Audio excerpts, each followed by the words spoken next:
Hello बच्चों, आज हम पढ़ेंगे समाज के विभिन्न वर्गों ने सविनय अवज्ञा आंदोलन को कैसे लिया। तो इसमें हम वीडियो में हम आपको बताना चाहते हैं कि जब सविनय अवज्ञा आंदोलन शुरू हुआ तो जो समाज था उसके विभिन्न वर्ग, मतलब संपन्न किसान, गरीब किसान, औद्योगिक वर्ग, मजदूर लोग और महिलाओं, व्यवसायी वर्ग आदि ने किस प्रकार से सविनय अवज्ञा आंदोलन में भाग लिया। तो वीडियो शुरू करने से पहले मैं आपको ये बताना चाहता हूँ कि यदि आपने मेरा ये चैनल, जिसका नाम economic analysis with Ashwini Kumar Gupta है, economic analysis with Ashwini Kumar Gupta है, उसको आपने यदि सब्सक्राइब नहीं किया तो आप उसको सब्सक्राइब करें, लाइक करें, शेयर करें और साथ दिए बेल आइकन बटन को दबाना ना भूलें। तो शुरू करते हैं वीडियो। समाज के विभिन्न वर्गों ने सविनय अवज्ञा आंदोलन में कैसे भाग लिया। सविनय अवज्ञा आंदोलन में विभिन्न सामाजिक समूहों ने निम्न प्रकार से भाग लिया। तो पहला है संपन्न किसान समुदाय। गांव में संपन्न किसान समुदाय जैसे गुजरात के पट्टीदार और उत्तर प्रदेश के जाट, ये दोनों आंदोलन में सक्रिय थे। इन्होंने सविनय अवज्ञा आंदोलन में बढ़ चढ़कर भाग लिया। क्यों लिया?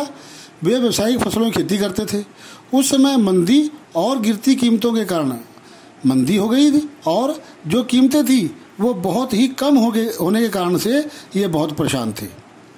जब उनकी आय कम होने लगी तो उनका सरकारी लगान चुकाना मुश्किल हो गया, कठिन हो गया, जबकि सरकार लगान कम करने को तैयार न थी। तो क्या हुआ, इन लोगों ने अपने समुदाय के जो लोग थे उन सबको एकजुट किया और सविनय अवज्ञा आंदोलन में बढ़ चढ़कर भाग लिया, उस आंदोलन का समर्थन किया। उनके लिए ये एक स्वराज्य की लड़ाई, भारी लगान के विरुद्ध लड़ाई थी। तो इस प्रकार से हमने देखा संपन्न किसान अपनी जो व्यावसायिक फसलें थी उनकी कीमतों के कारण से, बहुत कम कीमतों के कारण से जो है वो इस आंदोलन में जुट गए थे, क्योंकि आय कम होने से सरकार ने लगान कम नहीं किया और जो संपन्न किसान थे उन्होंने सविनय अवज्ञा आंदोलन में बढ़ चढ़कर भाग लिया। दूसरा आता है गरीब किसान।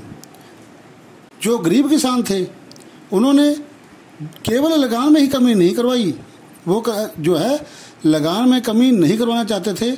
उनमें से बहुत से किसान जमींदारों से पट्टे पर जमीन लेकर, जमींदारों से ठेके पर जमीन लेकर खेती किया करते थे, परंतु मंदी के कारण पट्टेदारों ने जमीन का किराया चुकाना मुश्किल हो गया, अतः वे अपना किराया माफ़ करवाना चाहते थे।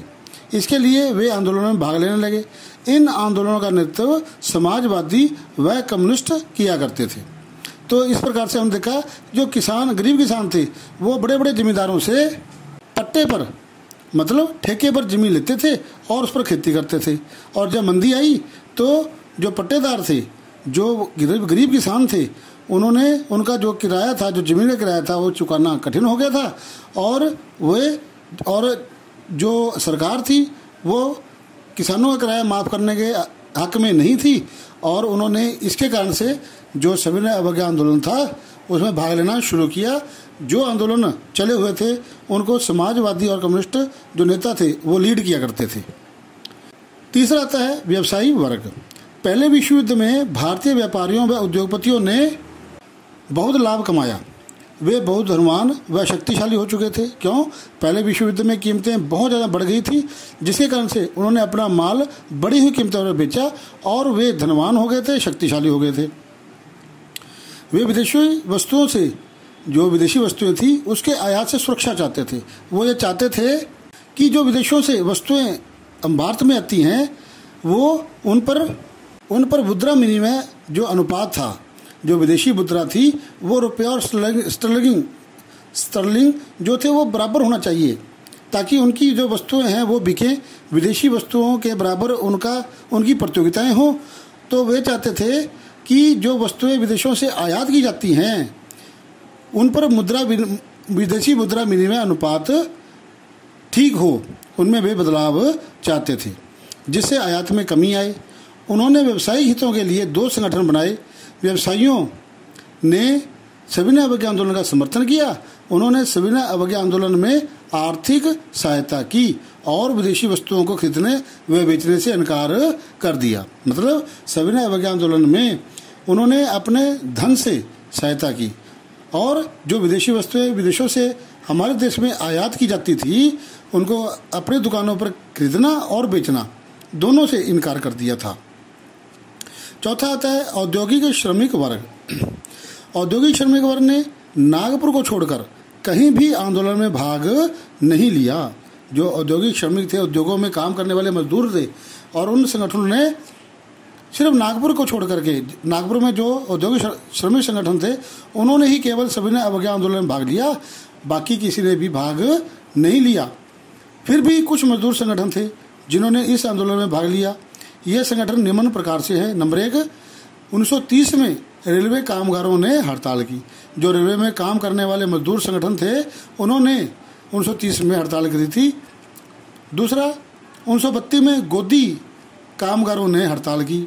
तीसरा, 1930 में छोटा नागपुर की 3 खदानों के हजारों मजदूरों ने गांधी टोपी पहनकर रैलियों व आंदोलन में भाग लिया। मतलब सविनय अवज्ञा आंदोलन में बढ़ चढ़कर हिस्सा लिया था। 5वां आता है महिला वर्ग। जो महिलाएं थी, जो उस समय की औरतें थी, उन्होंने भी सविनय अवज्ञा आंदोलन में बहुत भाग लिया था। सविनय अवज्ञा आंदोलन में औरतों ने भी बढ़ चढ़कर भाग लिया। नमक आंदोलन के दौरान हजारों महिलाएं गांधी जी की बात सुनने को अपने घरों से बाहर आ जाती थी। उन्होंने जुलूसों और प्रदर्शनों में भाग लिया, नमक बनाया और विदेशी कपड़ों की होली जलाई। उन्होंने क्या किया, शराब की दुकानों की पैकेटिंग की और बहुत सी महिलाएं जेल भी गई। शहरी क्षेत्रों में ऊंची जाति की महिलाएं और ग्रामीण क्षेत्रों में संपन्न किसान परिवारों की महिलाएं आंदोलनों में सक्रिय भाग ले रही थी। तो इस प्रकार से देखा कि महिला वर्ग जो था, जो औरतें थी, वो जो आंदोलन चले हुए थे उनमें बहुत भाग लेती, बढ़ चढ़कर भाग लेती थी। वो जब भी गांधी जी जाते, जहाँ भी जाते, वे अपने अपने घरों से आ जाती और उनकी जो उन्होंने भाषण देते थे, जो बातें लोगों को बताते थे, वो बड़े ध्यान से सुना करती थी। उन्होंने नमक बनाया और विदेशी कपड़ों की होली भी जलाई और शराब की दुकानों की पैकेटिंग की। इस प्रकार से हम देखा कि जो महिलाएं थी वो बढ़ चढ़कर सविनय अवज्ञा आंदोलन में भाग ले रही थी। धन्यवाद।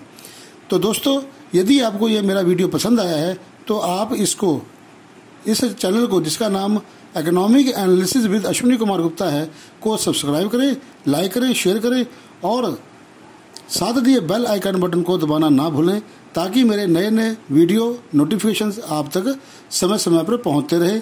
धन्यवाद।